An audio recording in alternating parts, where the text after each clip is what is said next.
사도행전 11장 19절에서 21절 말씀을 합독하겠습니다. 시작.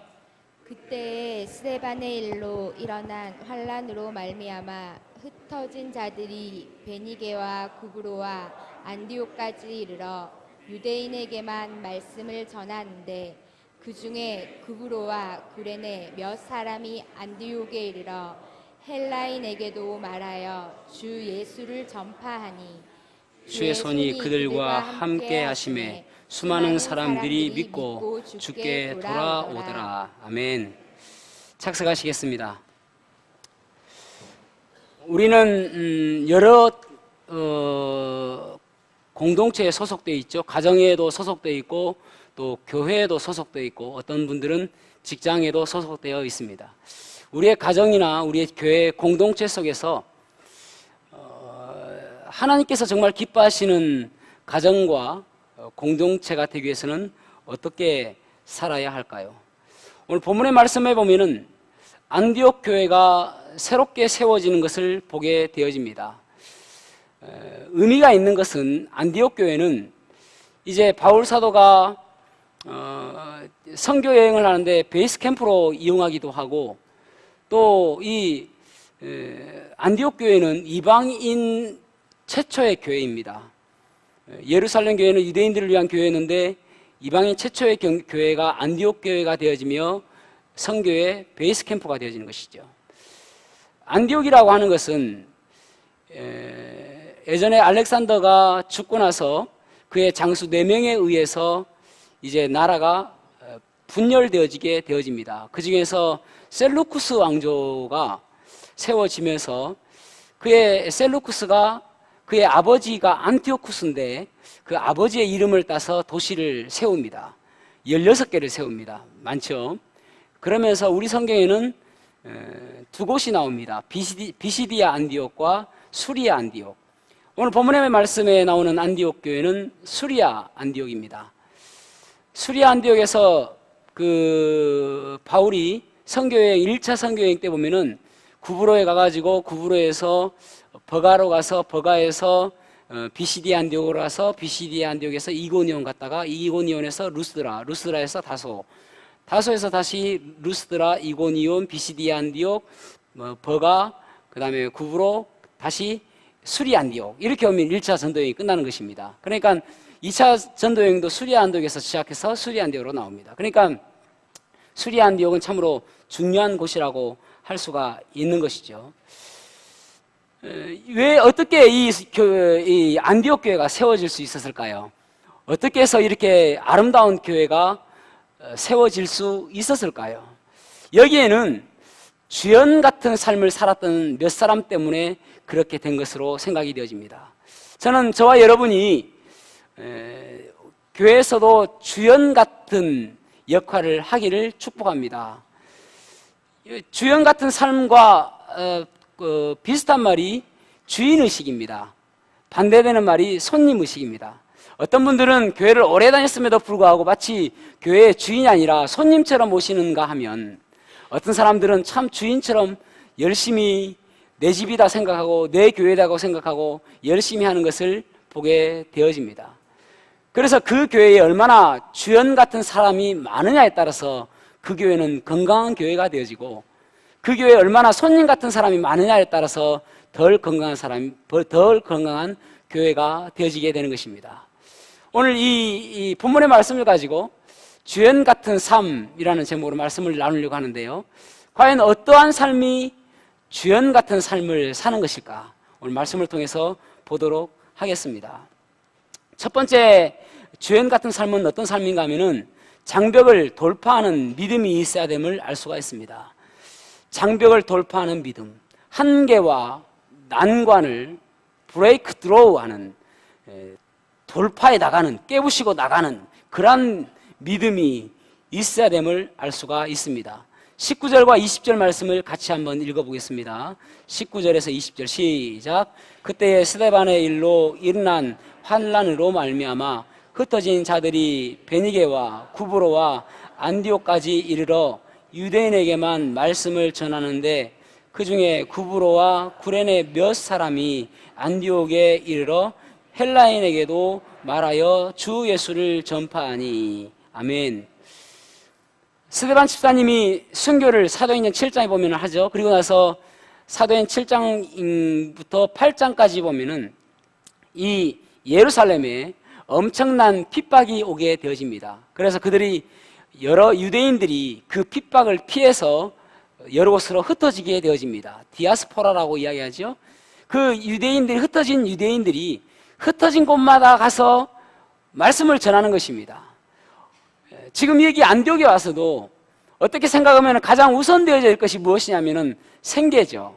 어떻게 살아갈 것인가. 이제 이사 왔지 않습니까?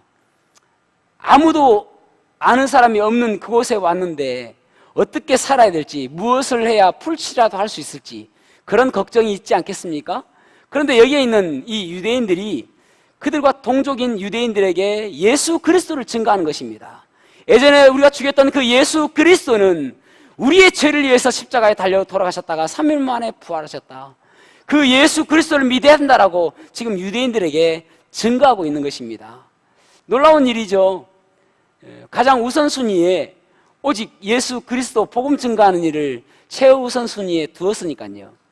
그런데 여기 더 놀라운 것은 여기 구브로와 구르네에서 온 몇몇 사람들, 그 사람들은 여기 보통 사람들이 생각할 때에 유대인들에게만 그들은 구원이 있다라고 생각했는데 고넬료와 그의 친척들이 구원받는 것을 보면서 이방인들에게도 하나님께서 구원의 길을 열어주셨다라고 그들은 알게 되었습니다. 그래서 여기 몇몇 사람들은 유대인에게 국한되지 아니하고 사도행전 1장 8절에 주님께서 명령하시죠. 오직 성령이 너희에게 임하시면 너희가 권능을 받고 예루살렘과 온 유대와까지 거기까지 했단 말이죠. 여기 벽이 막혀져 있습니다. 여기 더 이상 넘어갈 것이 아니라고 생각했던 것이죠. 그런데 여기 몇몇 사람들은 그 벽을 허물고 사마리아와 땅끝까지 이르러 내 증인이 되는 그러한 삶을 살고 있는 것입니다. 여러분, 우리는 한계에 부딪힐 때마다, 난관에 부딪힐 때마다 때로는 좌절하고 내가 할 수 없는 일인 것처럼 보여집니다. 여기 무명의 몇몇 사람들, 어떻게 생각하면은 무명의 몇몇 사람들이 누구인지를 기록되어 있지는 않습니다. 사도행전과 누가복음은 누가가 기록했죠. 누가는 의사입니다. 의사라서 누가복음과 사도행전을 보면은 아주 정밀하게 기록한 것을 보게 되어집니다. 그럼에도 불구하고 이름이 기록되어 있지 않은 것을 보았을 때에 그들은 당장 많은 사람들에게 인정받는 것보다는 하나님께 인정받는 것을 더 중요하게 생각했던 것 같습니다. 우리는 히브리서 11장 6절 말씀처럼 하나님께서 우리에게 상 주실 분이심을 우리는 믿고 나아갑니다. 그래서 지금 당장 우리에게 누군가가 알아주지 아니하고 누가 박수 쳐주지 않고 칭찬하지 않는다 할지라도 실망하지 않는 그 이유는 주님께서 아시기 때문입니다. 그래서 마태복음 6장 1절에서 2절에 보면은 사람들에게 보이려고 그들 앞에서 너희 의를 행하지 않도록 주의하라. 그리하지 아니하면 하늘에 계신 너희 아버지께 상을 받지 못하느니라. 그렇게 말씀하고 있습니다. 사람들에게 다 칭찬받고 사람들에게 다 상 받으면은 우리 주님께 상 받지 못한다라고 말씀하고 있는 것입니다. 여러분, 우리는 환경의 어려움과 난관에 부딪힐 때에 어떻게 살아야 할까요? 그리스도인들은 과연 어려움을 만났을 때에 어떻게 살아야 될까요? 서커스단에 가보면은 요즘에는 보기가 좀 어렵죠. 예전에는 서커스단이 가끔 마을에 오기도 했는데 코끼리가 밧줄에 매여 있습니다. 그리고 조그만한 말뚝에 묶여져 있습니다. 그런데 코끼리의 힘으로서는 충분히 그 말뚝을 뽑고도 남고 정 안 되면은 그 줄을 끊고도 남을 힘이 있거든요. 그럼에도 불구하고 코끼리는 그 말뚝을 뽑지 않고 또 그 줄을 끊지 않습니다. 왜 그런지 아십니까? 아주 어렸을 때에 그만한 줄로 자기를 묶어놨는데 어렸을 때는 그게 뽑을 힘이 없었거든요. 어렸을 때는 그 줄을 끊을 힘이 없었거든요. 그러면서 계속적으로 지나면서 자기는 할 수 없다라고 생각하는 것입니다. 그래서 이것을 심리학으로 뭐라고 이야기하면은 학습된 무기력이라고 이야기합니다. 학습된 무기력. 계속 학습되어지는 것이죠. 나는 이것을 할 수 없다. 내가 할 수 있는 힘이 아니다라고 생각하는 것입니다. 그래서 셀리그만이라는 분이 학습된 무기력이 있다면 학습된 행복감도 있지 않겠느냐, 발상의 전환을 해본 것입니다. 그렇게도 하겠죠? 그죠? 아니, 학습된 무기력이면은 계속 좋은 거 생각하고 좋은 거 주면은 행복감을 학습되어지지 않겠습니까? 그것을 생각했단 말이죠. 그래서 심리적 긍정심이라는 것을 심리학적으로 만들어냅니다. 그러한 용어를 만들어냅니다. 심리적 긍정심. 그래서 이 심리적 긍정심이라는 건 무엇이냐면은 내가 긍정적으로 생각하면은 될 수 있다는 거예요. 내가 긍정적으로 마음먹으면은 될 수 있다는 것입니다. 그래서 부정적으로 생각하지 말고 긍정적으로 생각하라, 그런 이야기를 많이 듣지 않습니까? 그래서 그런 긍정적인 책들이 많죠. 예를 들어서 뭐 긍정의 힘이라는 조엘 오스틴의 책도 있고, 잘 되는 나 자꾸 생각하면 잘 되겠죠. 그 다음에 뭐 지그지글라의 정상에서 만납시다, 뭐 그런 책들이 있습니다. 어쨌든 그런 우리가 긍정적으로 생각하면은 뭐 잘 될 수 있다는 거예요. 그런데 그런 긍정적으로 생각하는 것 자체가 무엇을 근거로 하냐는 것이죠. 아무 근거 없는 자신감, 아무 근거 없는 긍정심이 도움이 될까요? 그리스도인은 아무 근거 없는 긍정심이 아니라 아무 근거 없는 그런 자신감이 아니란 말이죠. 그래서 우리가 어떻게 해서 우리가 이제 지난주에 제가 다른 목사님의 그 설교를 듣는데 중독이라는 이야기를 그분이 하시더라고요. 그래서 이제 인터넷에서 찾아보니까 재미있는 이야기가 있습니다. 중독에 대해서 우리가 오해하고 있는데, 여러분 중독된 우리 학생들 많죠? 여기 보고 이야기하면은 상처받을 것 같아요. 스마트폰에 중독된 사람들도 있고, 또 뭐 게임에 중독된 사람들도 있고, 또 어른들은 뭐 알코올, 또 담배, 또 뭐 심지어는 마약, 이런 것들에 중독되어 있지 않습니까? 그래서 이런 중독들을 어떻게 해결할 수 있을까, 이런 이야기거든요. 그래서 이때까지 우리의 방법은 무엇이냐면은 생지를 그렇게 해봤지 않습니까? 생지에게 어느 정도 일정한 기간 동안 그 코카인 같은 것을 주입하는 것이죠. 헤로인을 주입하는 것입니다. 그러면은 나중에 이제 철망 안에 생지를 놓아두니 가지고 맑은, 아주 맛있는 맑은 물과 코카인을 딱 놓아두니까 열의 10마리가 다 코카인으로 가더라는 것입니다. 그래서 이 코카인을 끊기 위해서는 어쨌든 중독된 사람들은 이제 뭡니까, 격리시키고, 그래서 코카인으로부터 멀게 해야 그것을 치료할 수 있다라고 하는 것이 이때까지 정설 아닙니까? 그죠? 우리는 안 돼봐서 몰라요. 그게 정설입니다. 근데 이분이 연구를 해보니까 알렉산더라는 분이 어떤 것을 연구를 했냐면은 그것은 잘못된 연구라는 것입니다. 왜냐하면 선택의 폭이 너무 없다는 거예요. 그래서 생지를 놔두고 그곳에 물론 마약 물도 놔두고 또 일반 물도 놔두고 그 가운데 무엇을 만들어 놓냐면은 그 우리 통도 환타지아 같은 그런 놀이기구를 만들어 주는 거예요. 쥐가 정말 재밌게 놀게, 그리고 짝짓기 할 수 있는 짝도 넣어주고, 그렇게 이제 지 마음대로 살 수 있도록 쥐가 그렇게 넣어둔 거예요. 그런데 여러분 놀라지 마십시오. 그 쥐가요, 지 마음대로 안 살고요, 놀고 놀면서 한 마리도 마약으로 안 가더라는 거예요. 신기하죠? 그래서 이분이 이게 지혜만 해당되는 거 아닌가, 사람도 해당되는가라고 해서 사람을 역학조사를 해본 것입니다. 그래서 베트남 전에 갔던 미군 병사들을 대상으로 조사를 해보니까 베트남에 갔던 미군 병사들의 20%가 마약에 헤로인을 하고 했었답니다. 왜냐하면 전쟁 속에서 너무나도 불안하니까요. 그래서 헤로인을 했다는 것이죠. 20%가. 그래서 그때에 종전 이후에 베트남에 갔던 파견 나갔던 그 군인들이 다시 본국으로 가게 되어지면은 이 사람 때문에 마약들이 얼마나 넓게 퍼질 것인지 이게 너무나도 걱정거리였다는 것이죠. 그런데 그 20%의 군인들이 자기 고국으로 와서 보니까 1%만 계속 마약하지 나머지 19%는 마약을 다 끊었더라는 거예요. 그런데 놀라운 것은 이 19%의 마약, 20% 마약하는 사람들을 끊게 하기 위해서 격리했다든지 치료했다든지 재활훈련했다든지 그런 것을 하나도 하지 않은 거예요. 그냥 자기의 터전으로 다 보낸 거예요. 그런데 19%는 자연적으로 끊었다는 것입니다.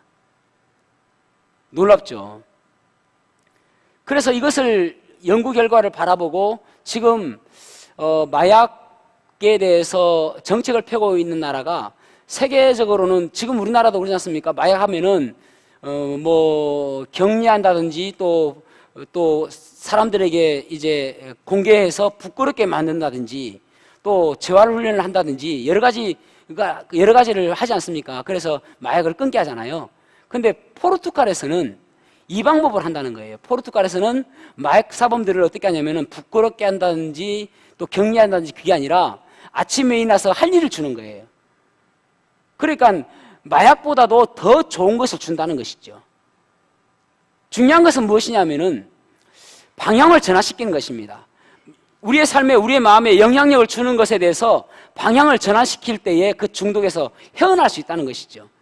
결국은 우리가 긍정적인 마음을 갖는 것은 무엇이냐면은 여러분 우리가 교회에 결석하면 결석하지 마라. 너 예배 때 자지 마라. 자면 죽는다라고 해도 자잖아요.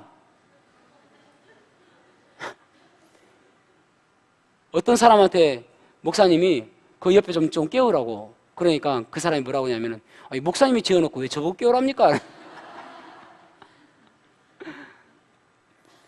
자지 마라, 교회 예배 빠지지 마라. 근데 그것이 호소력이 없는 것이에요. 그냥 예배 빠지지 마라, 자지 마라, 착하게 살아라. 그게 문제가 아니라 더 좋은 것으로 방향을 전환시켜야 되는 것이죠. 여러분, 그래야 우리가 할 수 있는 것입니다. 그래서 여러분 사실은 예배가 정말 우리에게 감동이 되어지고 예배가 정말 은혜가 되어지고 이 예배 한번 드림으로 인해서 내 삶이 달라질 때에 하지 말라고 해도 하게 되는 것이죠. 우리가 주님 안에서 주님 만나고 구원받고 그 감격이 있으면은 전하지 말라고 해도 전하는 것이죠. 찬양할 때 우리의 삶이 회복되어지고 주님의 십자가의 그 은혜에 감격하게 되어지면은 찬양하지 말라고 입을 틀어막아도 찬양하게 되어지죠. 그 더 좋은 것을 주는 거예요. 그게 필요한 것이죠. 교회에서는 그것이 있어야 됩니다.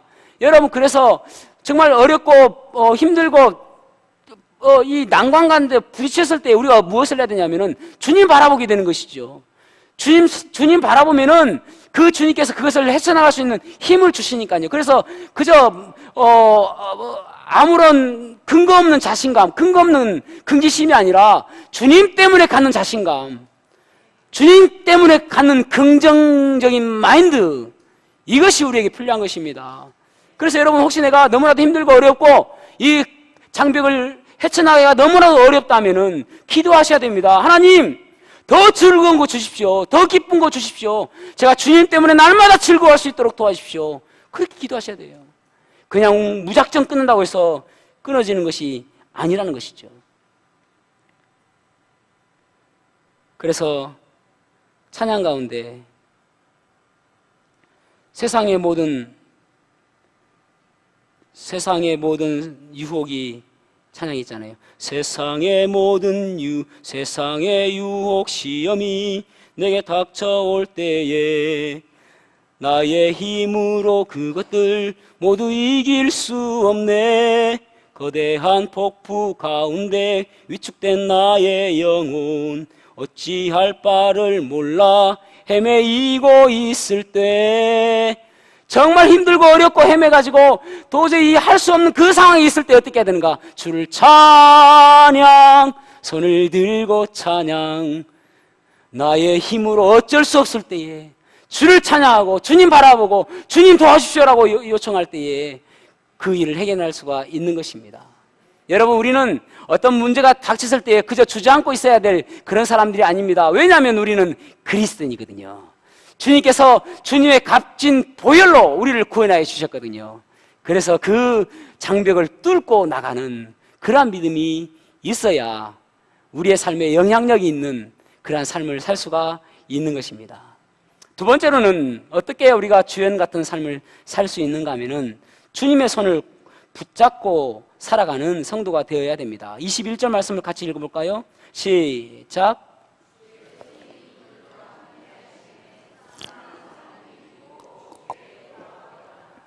아멘.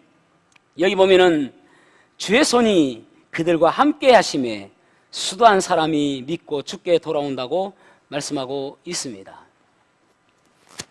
어떻게 생각하면은 헬라인들에게 복음을 전가하는 것은 그리 쉬운 일이 아니었습니다. 왜냐하면은 그들은 지금 복음 전하는 그들은 로마의 식민지의 사람들이었고 식민지 사람이 믿는 종교였습니다. 그리고 그들은 많은 대다수의 사람들이 팍스 로마나 사상에 물들어 있었습니다. 팍스 로마나라는 것은 로마를 통해서 우리에게 평화를 가져다 줄 것이다 라고 생각했습니다. 로마의 강대한 그 군사력이 우리를 평안을 유지하게 해줄 것이다 라고 믿었습니다. 그 사람들에게 로마가 너희들을 평안하게 해주는 것이 아니라 오직 예수 그리스도를 통해서 너희들은 참 평안, 참 샬롬, 참 에이레를 누릴 수 있다라고 지금 외치고 있는 것입니다. 그리고 그들은 최고의 학문이라고 하는 헬라 문화, 헬라 학문에게 지금 이야기하고 있는 것이죠. 너희들이 알고 있는 것이 그게 진리가 아니라 오직 예수 그리스도가 진리다라고 그들은 이야기하고 있는 것입니다.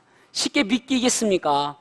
그럼에도 불구하고 그들에게 믿을 수 있었던 그 이유는 바로 주의 손이 함께했다라고 말씀하고 있는 것입니다.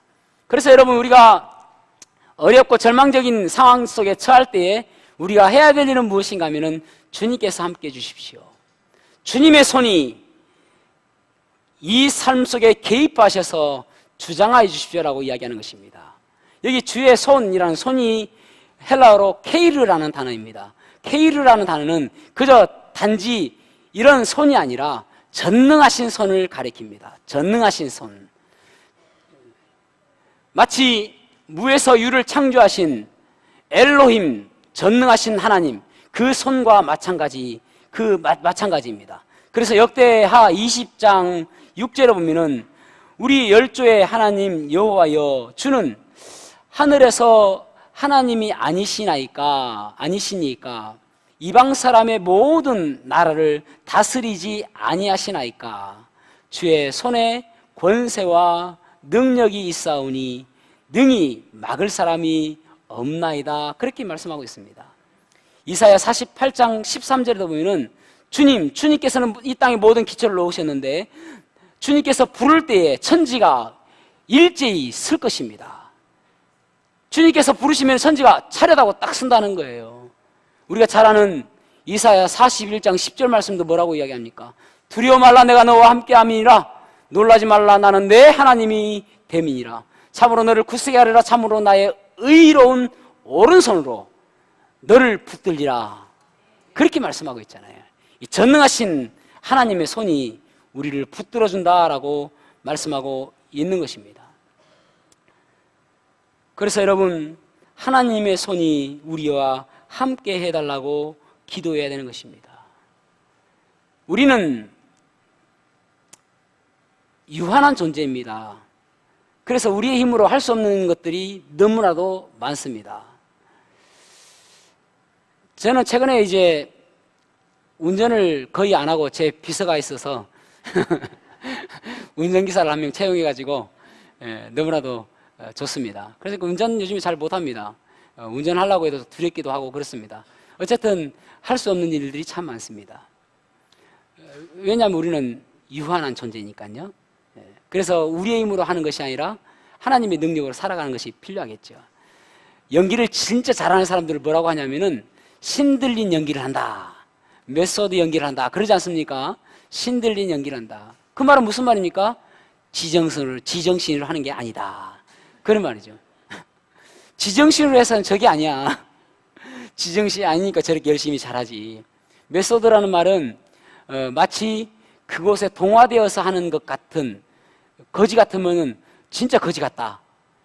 그런 연기를 메소드 연기라고 이야기하거든요. 신들린 연기. 여러분, 우리는 우리의 힘으로서는 한계성이 있는 것입니다. 그래서 하나님의 손에 우리가 함께 할 때에 우리가 능력 있는 삶을 살 수가 있는 것입니다. 우리의 머리 부족하지요. 우리의 건강 부족합니다. 우리의 재물 부족합니다.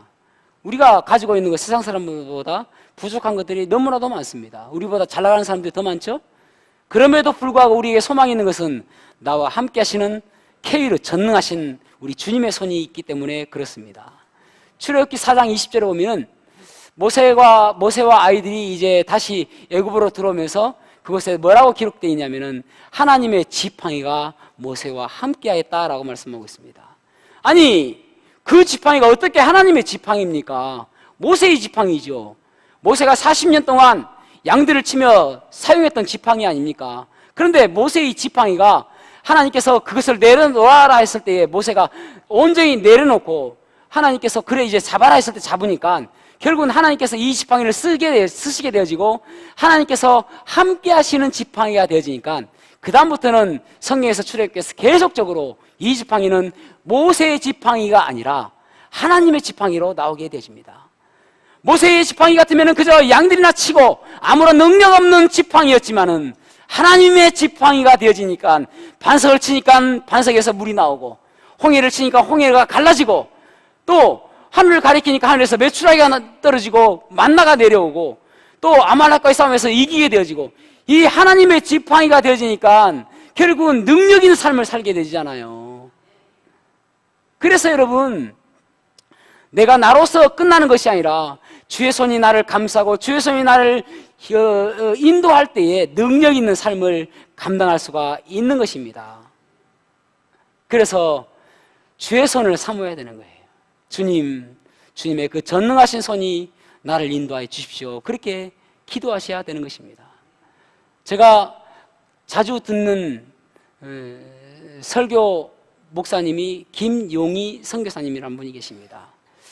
십자가의 완전한 복음이라는 책도 쓰시고 복음에 대해서 아주 뭐랄까요, 잘 전하시는 그러한 목사님입니다. 그분의 간증을 들어보면은 그분은 원래 술집 사장의 아들로 태어났다고 그러죠. 그래서 어렸을 때부터 말 시작하면은 시작에 욕으로 시작해서 끝까지 욕으로 끝난다. 근데 그게 전혀 이상하지 않는, 우리 같으면 진짜 이상하잖아요. 그죠? 근데 그게 전혀 이상하지 않는 그러한 삶을 살았답니다. 근데 중학교 때 아버지가 돌아가시고 중학교를 중퇴한 거예요. 그리고 나서 뭐 어디 갈 데도 없고 뭐 그러니까 이제 엄마도 집을 나가고 그러면서 이제 어디에 있냐면은 전혀 주민등록증이 없는 사람들이 있는 곳이 있답니다. 그곳에는 마약, 도박, 뭐 살인, 또 거식 있죠? 뭐 음란 이런 것들이 전혀 뉴스거리가 되지 않는 그곳에서 살았답니다. 중학교 중퇴하고요. 그래서 그가 생각할 때에 자살해도 충분히 이유가 있는 그러한 삶을 살았다고 합니다. 그런데 그분이 예수님을 만난 거예요. 자살해도 충분한 이유가 있는 그 사람이 버러지 같은 그 인간에게 예수님께서 그 벌레 같은 사람에게 예수님께서 오셔서 그 사람의 죄를 위해서 모두 그 사람의 죄를 위해서 십자가에 달려 돌아가심으로 인해서 죄를 깨끗하다라고 인정해 주시고 그리고 3일 만에 부활하심으로 인해서 하나님의 아들이심을 나타내 보이신 그것을 바라보면서 너무나도 감격스러웠다는 거예요. 이때까지는 아무 쓸모없는 놈이라고 이야기했는데 예수님께서 너는 내가 사랑하는 아들이다라고 이야기하는 그 음성이 날마다 들려와서 너무나도 감동스러워서 내가 이 복음만 전하는 선교사가 되어야 되겠다라고 해서 지금 그 선교사 일을 감당하고 있습니다. 자기 자녀가 5명인데 5명 모두가 다 선교사예요. 얼마나 감격스러웠으면은. 근데 그가 이야기하기를 주님께서 그렇게 나를 구원하여 주셨기 때문에 내가 지금 이렇게 살고 있습니다라고 이야기하는 것입니다. 여러분, 우리의 인생은 어떻게 달라질지 모릅니다. 하나님은 놀라우신 분이시죠. 그래서 전능하신 그 하나님의 손길이 임할 때에 우리가 달라지게 되는 것입니다. 어떤 사람은 아주 하찮은 일을 하다가도 주님께 부름받아서 놀랍게 쓰임받는 사람이 있는가 하면, 어떤 사람은 아주 불쌍한 사람임에도 불구하고 주님께서 그 사람을 구원하여 주셔서 주님께 쓰임받는 그러한 인생이 있는 것입니다. 그래서 주님의 손을 의뢰하며 살아가야 되는 것입니다. 그러한 인생을 살 때에 주연과 같은 그러한 삶을 살 줄로 믿습니다. D.L. 무디는 구두수성공이었어요. 그런데 주님께서 부르셔서 놀라운 부흥사로, 놀라운 목사님으로 사용하셨습니다. 이반 로버츠라는 사람은 광부였습니다. 그럼에도 불구하고 주님께 쓰임받음으로 인해서 영국의 큰 부흥을 이루신 분이 되었습니다. 사랑하는 성도 여러분, 우리의 능력은 그렇게 중요하지 않습니다. 주님께 붙들림 바 되어진다면 어떻게 쓰임받을 수 있을지 모르기 때문에 그렇습니다.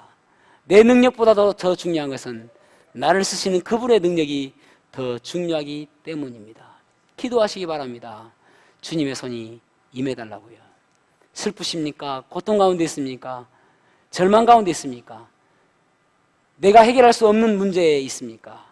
주님의 손을 의뢰하시기 바랍니다. 그러면 그 주님의 손이 우리 함께 하실 때에 놀랍게 변화될 줄로 믿습니다. 스코틀랜드에서 있었던 일인데 한 과부가 여러 아이를 키우고 있었습니다.